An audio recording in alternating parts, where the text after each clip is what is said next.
1949. Berlin lay in ruins. The city, once a symbol of power and culture, was now a desolate wasteland.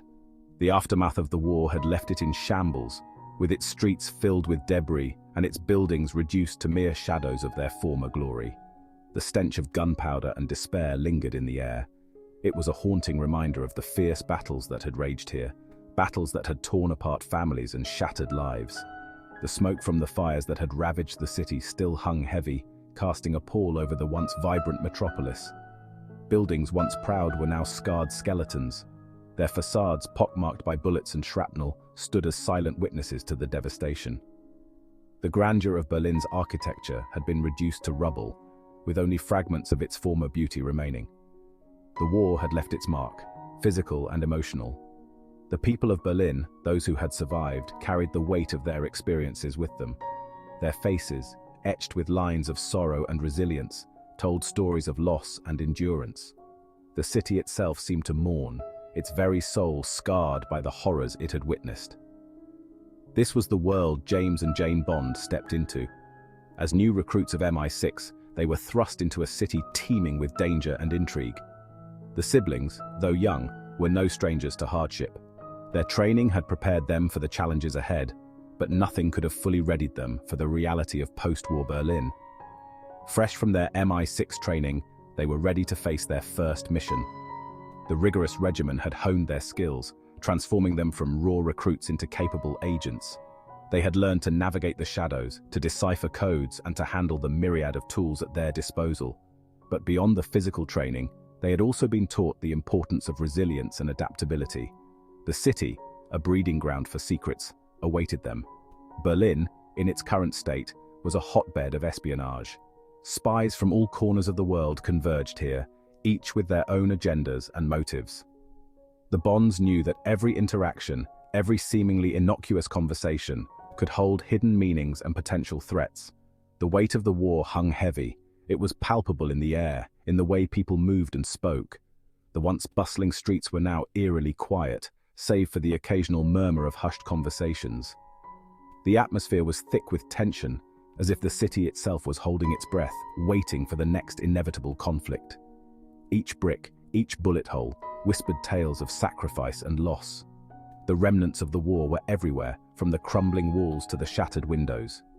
These scars told stories of bravery and tragedy, of lives lost and futures altered. For the Bonds, these whispers served as a constant reminder of the stakes of their mission. It was a city of shadows and whispers, where danger lurked around every corner. The narrow alleys and dimly lit streets were perfect for clandestine meetings and covert operations. The Bonds had to remain vigilant, always aware of their surroundings, knowing that a single misstep could prove fatal. The Bond siblings, though, were unfazed. Their training had instilled in them a sense of confidence and purpose. They moved through the city with a quiet assurance, their eyes constantly scanning for potential threats. They knew that their mission was of utmost importance, and they were determined to see it through. They carried the weight of their duty with determination. Every action they took, every decision they made, was guided by their commitment to their mission. They understood the gravity of their task and the potential consequences of failure. This sense of duty was their driving force, propelling them forward even in the face of overwhelming odds. Their eyes, reflecting the city's bleakness, held a spark of unwavering resolve. Despite the desolation around them, the Bonds remained focused. Their gaze was steady, their minds sharp. They had a clear objective, and they would not be deterred. The challenges they faced only served to strengthen their resolve. Their footsteps echoed through the deserted streets. The sound was a stark contrast to the silence that enveloped the city. Each step they took was deliberate, a reminder of their presence and their purpose.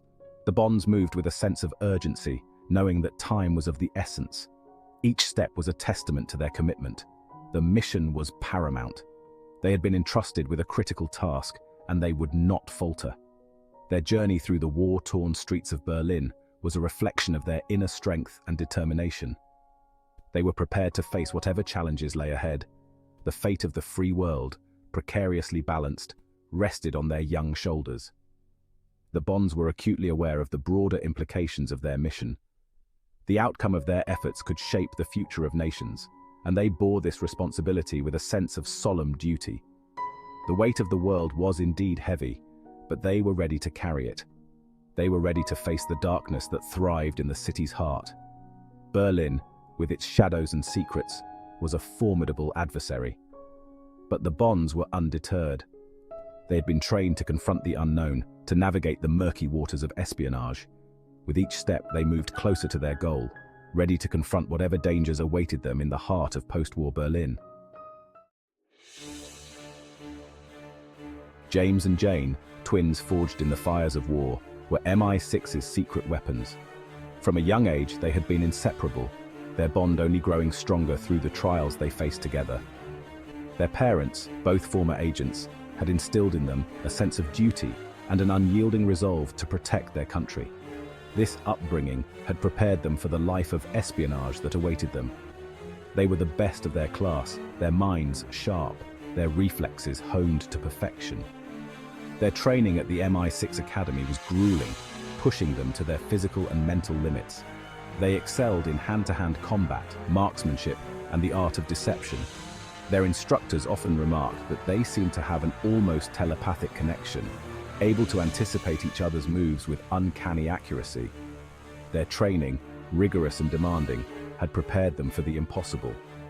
They had undergone countless hours of simulations, learning to navigate complex scenarios and think on their feet.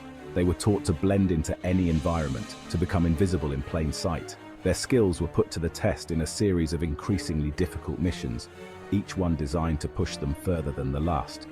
Yet nothing could truly prepare them for the reality of the field. The unpredictability of real-world operations, the constant threat of danger, and the weight of their responsibilities were challenges that no amount of training could fully simulate. They had to rely on their instincts, their training, and most importantly, each other. Their first assignment was as dangerous as it was crucial. They were tasked with infiltrating a high-security facility to retrieve sensitive information that could prevent a major terrorist attack. The mission required precision, stealth, and nerves of steel. Failure was not an option, as the lives of countless innocents hung in the balance. A mole had infiltrated the highest ranks of MI6. This mole was not just any traitor. They were highly skilled, cunning, and had access to the most sensitive information. The mole's actions had already led to the deaths of several agents and the compromise of critical operations. The situation was dire, and the need to identify and neutralize the threat was urgent. Agents were turning up dead, secrets leaked to the enemy. The mole's reach was extensive, and their ability to evade detection was alarming. Each day that passed without identifying the traitor brought more danger to the agency and its operatives. The atmosphere within MI6 was tense, with suspicion and fear lurking around every corner. The mole had to be stopped. James and Jane knew that their mission was not just about finding the traitor, it was about restoring trust and security within MI6. They had to be meticulous in their investigation, leaving no stone unturned. They would need to use every skill at their disposal, from surveillance and interrogation to cyber espionage and undercover operations. The very foundation of their intelligence network was at stake. MI6's ability to protect national security and maintain its global operations depended on the integrity of its agents and the security of its information. The mole's actions threatened to unravel years of work and compromise the safety of countless individuals. The stakes could not be higher. Failure is not an option. The gravity of the situation was made clear in every briefing and every directive. The leadership of MI6 knew that the consequences of failure were too severe to contemplate. The agents were reminded daily of the importance of their mission and the need for absolute dedication and vigilance. You are to infiltrate the British sector of Berlin, blend in, and find the mole.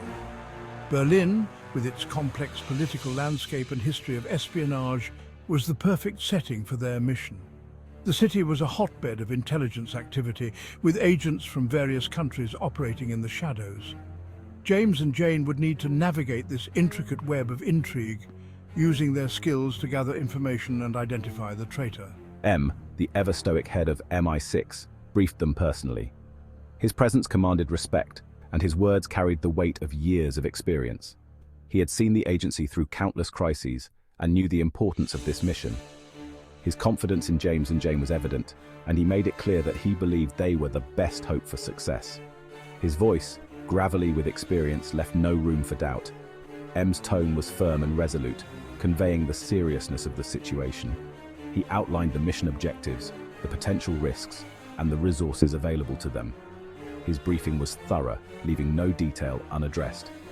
James and Jane listened intently, absorbing every piece of information.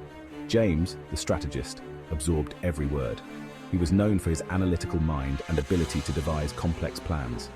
As M spoke, James was already thinking several steps ahead, considering various scenarios and contingencies. He knew that their success would depend on careful planning and precise execution. Jane, the master of disguise and languages, observed every nuance. Her keen observational skills and ability to read people were invaluable assets. She paid close attention to M's body language and the subtle cues in his speech.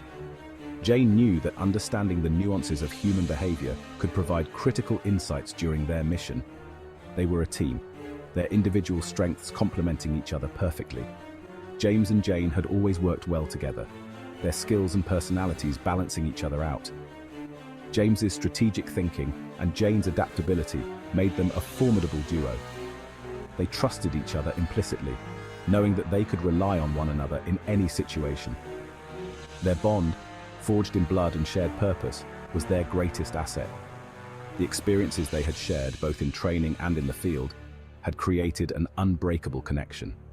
They understood each other on a level that went beyond words, able to communicate with a glance or a gesture.